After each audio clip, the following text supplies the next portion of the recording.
Did you know that bees can fly up to 15 miles just to find the perfect flower for nectar? Let's dive into how they do it. In this video, you'll explore the fascinating world of bees and their quest for nectar, which is crucial for making honey. Whether you love honey or just appreciate these little pollinators, you're in for a treat. So let's get buzzing. If this is the first time that you are seeing my videos, welcome to my beekeeping and business building channel. My name is Marnie. I am a beekeeper in South Africa. I have been doing beekeeping for over 2 years, and I have been an entrepreneur for well over a decade. In this channel, I focus on educating people how to build. In this channel, my focus is to help people turn their hobbies into full-time businesses, potentially even quitting their 9 to 5 and being able to just live off their hobby. My hobby was beekeeping that I turned into a full-time income, and I am now doing it full-time all the time, and I am loving the journey that I'm on. Not only am I sharing amazing beekeeping content and how to build a beekeeping business, but I do believe that a lot of my insights also reach further than just a beekeeping business. You can apply them in your very own business. And if I can just share one thing in this video today that will help you to either get started with your small business or just help you to grow your existing business, that is amazing. Now let's jump into today's video. A question I have been asked a lot lately is, how do bees actually make honey? Do they turn the nectar into pollen or pollen into honey? Just how do they do it? How do bees make honey? How do we get that delicious tasting syrup that we love putting on everything? How do the bees make it? So today I'm going to break it down for you, and I'm going to explain to you how bees turn nectar into honey. Now let's talk about the challenges these tiny heroes face in their search for nectar. Yes, they turn nectar into honey. Bear with me, I'm going to take you through the whole process now. First off, environmental changes like climate change and habitat loss are seriously impacting their foraging patterns. Imagine working hard to find food, only to discover the flowers you rely on have disappeared. For those that don't know, bees are actually loyal to the flowers they serve. So bees can pretty much identify the flowers that they have been serving for a while. So can you imagine you waking up one day, going to your favorite supermarket, and your supermarket is no longer there? That is pretty much how it is for the bees right now. They have flower patches that they have been serving for quite some time, and then the next moment when they come out of a winter season, they just realize that my flowers are gone. Now they have to spend even more energy and effort to find new flower patches for them to obtain the valuable resource called nectar. Plus, bees aren't the only ones looking for nectar. They have to compete with other insects like butterflies and wasps. So finding a good source of nectar can be a real challenge. With all these hurdles, it's amazing that bees still manage to gather enough nectar to support their colonies. But they are resilient and clever little beings.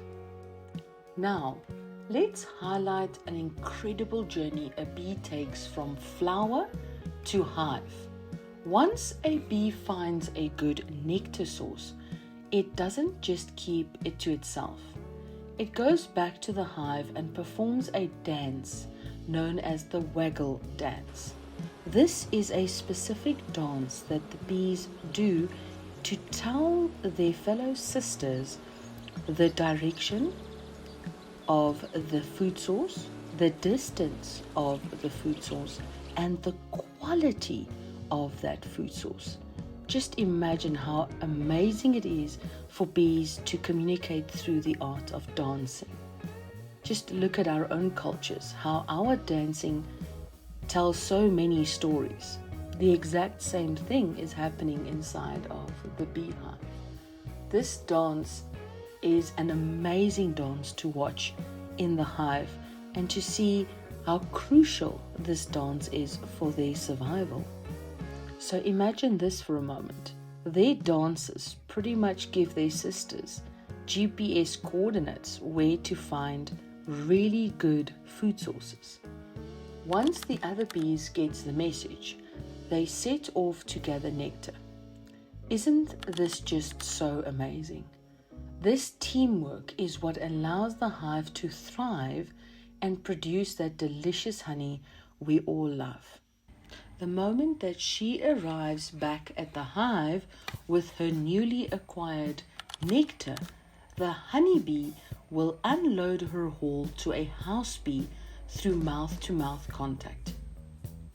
Tropophylaxis, that is the scientific term.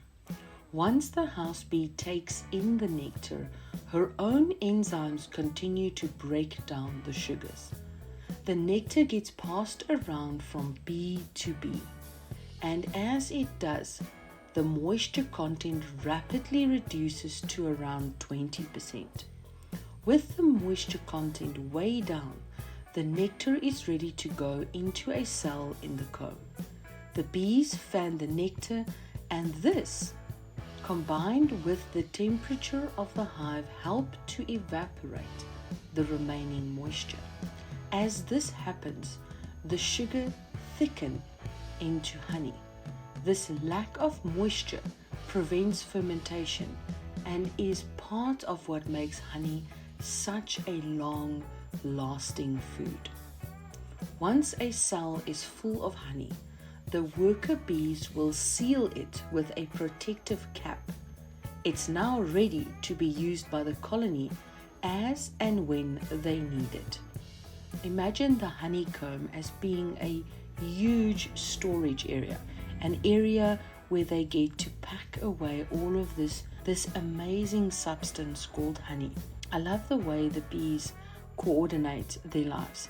They know that they have a limited time frame to collect this nectar, and the function of this hive during the flow season, as we as beekeepers call it, is a time when there is an abundance of nectar. The bees will actually work extremely hard to obtain as much of this nectar as they can, and then instead of just using it, they will actually pack it away for times of need. And this made me think a lot about our own lives, our lives as entrepreneurs, as business owners. Do we have the same mentality when it comes to our businesses? Do we take times of plenty and store it away for future?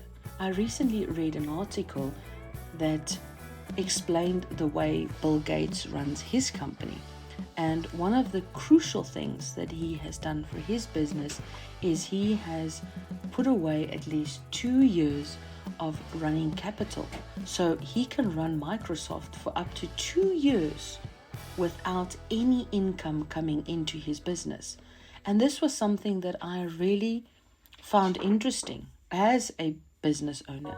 And I think this is a mentality that all of us have to develop, that when we do have a season of plenty, we do have a good year, do we take some of those resources and pack it away for a potential winter, for a potential season where things can be a little bit more difficult? So, to wrap it all up, bees play a vital role in our ecosystem. They're not just making honey, they're pollinating plants, that provide food for us, and countless other species. Protecting their habitat is crucial for future generations, and every little action we take can make a difference. Whether it's planting bee-friendly flowers or supporting your local beekeepers, we can all contribute to their survival. I hope you enjoyed learning about how bees get that sweet nectar. Let me know in the comments your favorite bee fact or any questions that you might have. I truly enjoy engaging with all of you in the comments section. If you learned something amazing today in this video, will you please do me a favor and just hit that subscribe button? Also hit the thumbs up, as it does really help a small channel like mine getting recognized by the big, huge algorithm, and I would really appreciate it, and I'm pretty sure that all my bee friend ladies would also be very appreciative. And don't forget to check out some of the other videos that I have made around bees and what it takes to become a full-time beekeeper. I have recently launched my beekeeping course for beginners. I am taking in a couple of pro rata students in my course, so if you want to become, or maybe you are aspiring to become a beekeeper, this is a great opportunity for you to potentially get to learn about beekeeping, and maybe this is a future that you can take up just as I did and become a full-time beekeeper, enjoying working with bees, creating honey alongside them, and sharing it with the people around you, creating a healthier world together, one colony at a time. Guys, please also check out my website. I have some amazing honey-based products there. They're absolutely beautiful, and they have you have my beekeeper guarantee that all of the products that are being supplied is raw, it is unfiltered, it is unprocessed, it is all natural, and you will get all that medicinal benefits that you want.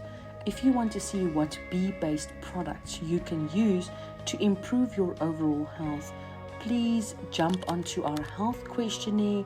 It is just 15 simple questions you get to answer, and we will then connect you with the types of honey-based products that will best help you and support goals towards a healthier and happier life. Because I believe natural is always better. As always, guys, thank you so much for joining me in this video, and have a bee-rific day.